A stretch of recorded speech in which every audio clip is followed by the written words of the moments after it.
इस वीडियो में हम आपको क्लास 10th संस्कृत नीति श्लोका पाठ के सारे वायरल क्वेश्चन को अभी बताने वाला हूं जो आपके एग्जाम में कई बार पूछे जा चुके हैं। तो चलिए देख लेते हैं कि वो कौन कौन से क्वेश्चन हैं जो आपके एग्जाम में बार बार पूछा जाता है। और अभी जो मैं क्वेश्चन आपको बताने वाला हूं नीति श्लोका पाठ से 5 या 6 क्वेश्चन, ये पाँचों तो नहीं लेकिन हर साल 1 या 2 क्वेश्चन जो है कि बार बार पूछा जाता है बोर्ड मेंबर के द्वारा। चलिए आपको हम बताते हैं कि वो कौन कौन से क्वेश्चन है। देखिए पहला क्वेश्चन क्या है कि नीति श्लोका पाठ के आधार पर मूढ़ चेतन आराधम के लक्षण बताइए। इसका सिंपल सा आंसर क्या है कि बिना बुलाए आने वाला, बिना बोले बोलने वाला, अंधविश्वास पर विश्वास करने वाला, ऐसे व्यक्ति से हमेशा दूरी बनाकर ही रखना चाहिए, क्योंकि ये सब आदमी जो है एकदम मूर्ख के समान है, एकदम बकलूल के समान है। इसे मूढ़ चेतन नराधम के लक्षण कहते हैं।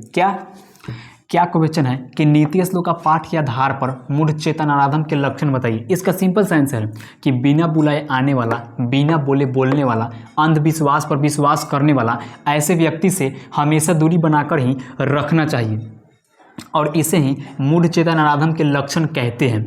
सेकंड नंबर क्वेश्चन क्या है कि नीति श्लोका पाठ के 5 वाक्यों में परिचय दीजिए। यानी कि नीति श्लोका पाठ जो है, यानी कि अभी जो मैं चैप्टर का बता रहा हूँ क्वेश्चन, उस चैप्टर का 5 वाक्यों में परिचय देना है, बताना है कि क्या है नहीं है।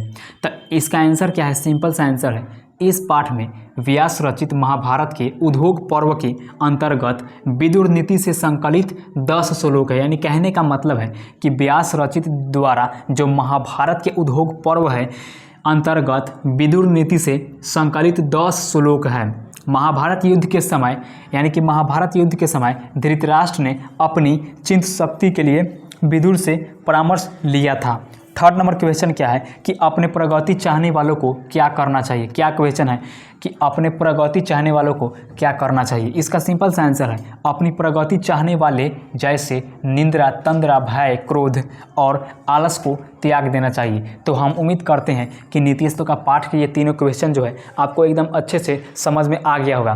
तो आपको क्या करना है कि वीडियो को पॉज कीजिए और इन सभी क्वेश्चन को आप अच्छे से नोट कर लीजिए। चलिए इस सभी क्वेश्चन को आप नोट कीजिए और अब चलते हैं अगले वायरल क्वेश्चन की ओर, यानी कि इस चैप्टर से है, यानी कि नीति श्लोका पाठ से ही है। तो चलिए देख लेते हैं कि वो कौन कौन से क्वेश्चन हैं जो आपके एग्जाम के लिए सबसे ज़्यादा इंपॉर्टेंट है। देखिए चौथा नंबर क्वेश्चन क्या है कि पंडित किसे कहा जाता है। क्या पंडित किसे कहते हैं, या फिर नीति श्लोका पाठ के आधार पर पंडित किसे कहा जाता है। तो इसका सिंपल सा आंसर है, देखिएगा, जिसके बोलने से न शीत, न उष्ण, न भय, न रति, न समृद्ध और न ही असमृद्ध हो, उसे पंडित कहा जाता है। यानी कहने का मतलब है कि जिसके बोलने से, यानी कि कहने का मतलब है कि जो व्यक्ति न सरापे, कि जो ठंड हो, उष्ण हो, भय हो, क्रोध हो, रति हो, ना समृद्ध हो और ना ही असमृद्ध हो, तो उसे पंडित कहा जाता है। 5वां नंबर क्वेश्चन क्या है कि इस संसार में कैसे लोग सुलभ और दुर्लभ है। इसका सिंपल सा आंसर है, देखिएगा,